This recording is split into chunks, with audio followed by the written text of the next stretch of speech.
Qalandar voice کے سبھی ناظرین کو السلام علیکم۔ پیارے دوستو، سعودی عرب کے ایک معروف ٹک ٹاکر محمد بن مرسل کا سر قلم کر دیا گیا۔ پورا سعودیہ اس نوجوان کے لیے غمزدہ ہو گیا۔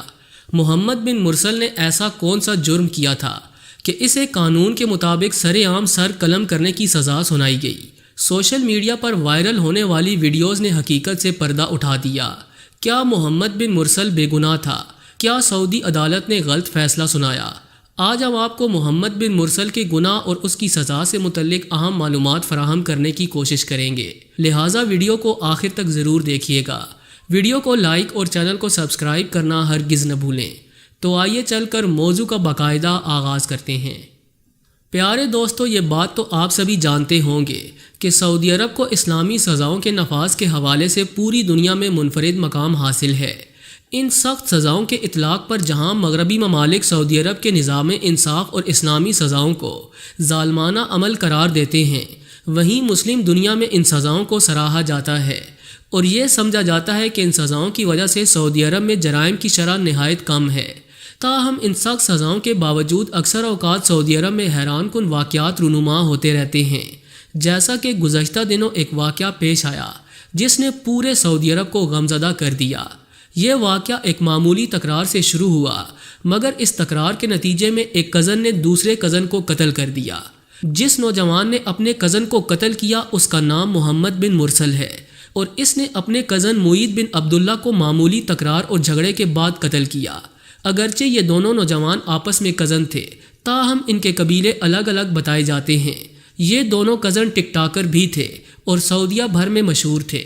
اس قتل کے بعد محمد بن مرسل کو قانون نافذ کرنے والے اداروں نے گرفتار کیا اور اس پر مقدمہ چلایا گیا۔ ستمبر کے اوائل میں سعودی عدالت نے قاتل محمد بن مرسل کو سزائے موت سنائی اور اس کا سر تن سے جدا کرنے کی ہدایت کی، جس کے بعد محمد بن مرسل کے قبیلے نے معید بن عبداللہ کے قبیلے کو صلح کی پیشکش کی اور ودیت میں ایک بھاری رقم، جائیداد اور بے شمار چیزیں دینے کا وعدہ کیا اور کوشش کی کہ کسی طرح سے ان کے قبیلے کے نوجوان یعنی محمد بن مرسل کی جان بخش دی جائے اور قصاص کے طور پر اس کا سر قلم نہ کیا جائے۔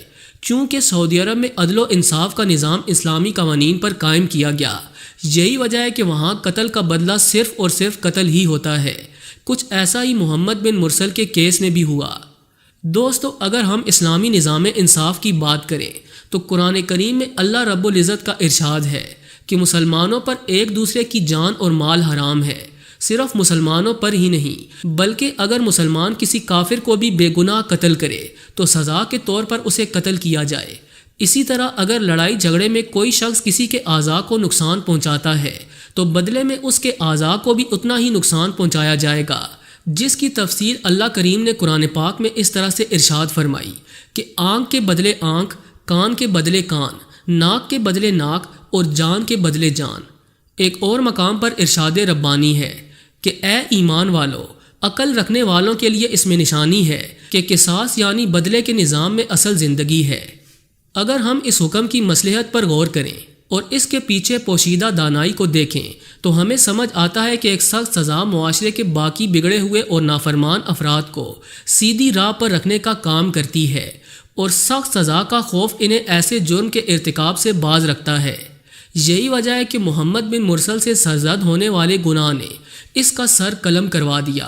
محمد بن مرسل کے قبیلے نے معید بن عبداللہ کے قبیلے کو اور ان کے ماں باپ کو اپنی ساری جائیداد اور رقم اور ان کے خاندانی ورثے کی تمام قیمتی اور نادر چیزیں پیش کیں، لیکن معید بن عبداللہ کے گھر والوں نے کسی بھی قسم کی پیشکش کو قبول کرنے سے انکار کیا اور قصاص پر زور دیا۔ تاہم محمد بن مرسل کو اس کے جرم کی سزا قانون کے مطابق دی گئی۔ ناظرین، سعودی عرب کا نظام انصاف ہمارے لیے ایک مثال ہے کہ وہاں متاثرہ خاندان یعنی معید بن عبداللہ کے خاندان کو کسی بھی طرح سے دباؤ میں نہیں لیا جا سکا اور نہ ہی کسی شخص نے ایسی کوشش کی۔ البتہ محمد بن مرسل کے قبیلے کے بزرگوں اور عزت دار افراد نے معید بن عبداللہ کے قبیلے کے سامنے زمین پر بیٹھ کر اپنی اپنی پگڑیاں ان کے قدموں میں رکھیں اور اپنے سر پر مٹی ڈالتے ہوئے ان سے معافی مانگی اور انہیں بھاری رقم اور ودیت کی پیشکش بھی کی، اور قاتل یعنی کہ محمد بن مرسل کی ماں نے اپنے بیٹے کو پھانسی پر بھیجنے سے پہلے گلے لگا کر زاروں قطار روتے ہوئے پیار کیا۔ ان مناظر نے سعودی عرب سمیت دیگر ممالک کے افراد کو بھی رنجیدہ کیا۔ عرب ممالک سے یہ آواز بلند ہونے لگی کہ اس قاتل کو معاف کر دینا چاہیے۔ بات صرف یہیں پر نہیں رکی، بلکہ محمد بن مرسل کے بزرگوں کے علاوہ محمد بن مرسل کے چھوٹے بیٹے نے بھی مقتول کے خاندان کے سامنے گڑ گڑاتے ہوئے اور روتے ہوئے اپنے باپ کی معافی کی التجا کی۔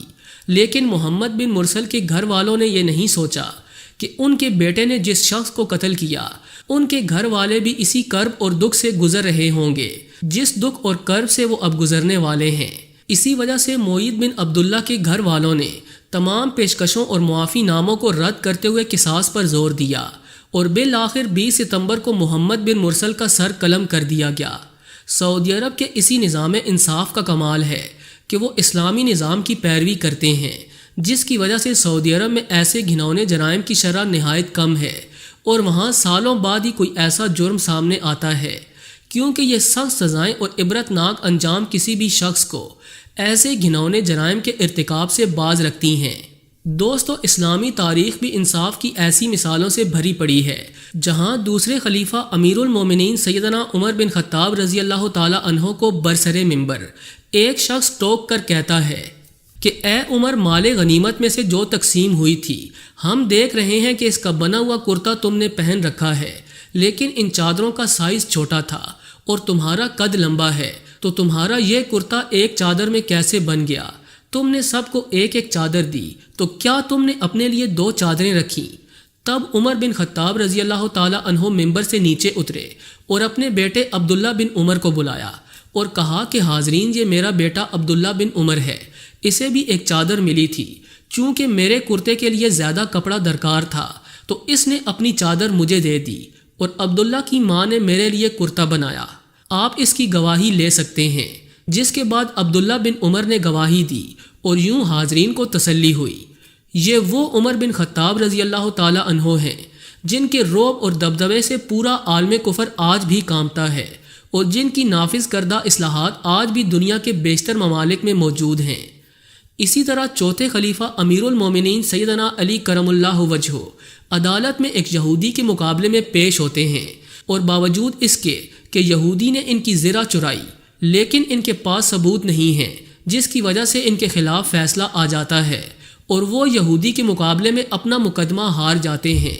یہ ہے اسلام کا انصاف، جس نے اسلام کا بول بالا پوری دنیا میں کیا۔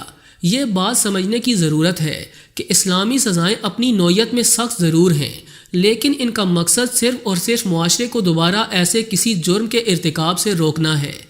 آخر میں حسب روایت دعا ہے کہ اللہ تعالی ہمارے پیارے ملک پاکستان میں بھی اسلامی نظام نافذ کرنے والا حکمران عطا فرمائے تاکہ پاکستانی معاشرہ بھی امن کا گہوارہ بن سکے۔ آمین ثم آمین۔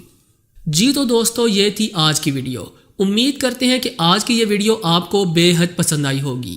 ویڈیو اچھی لگی ہو تو اسے لائک کرتے ہوئے اپنے دوستوں سے شیئر کرنا ہرگز نہ بھولیں۔ ایسی ہی انفارمیٹیو ویڈیوز دیکھنے کے لیے ہمارے چینل کو سبسکرائب بھی کر لیجئے۔ آج کے لیے بس اتنا ہی، ملتے ہیں کسی نئی اور انٹرسٹنگ ویڈیو کے ساتھ، تب تک کے لیے اللہ نگہبان۔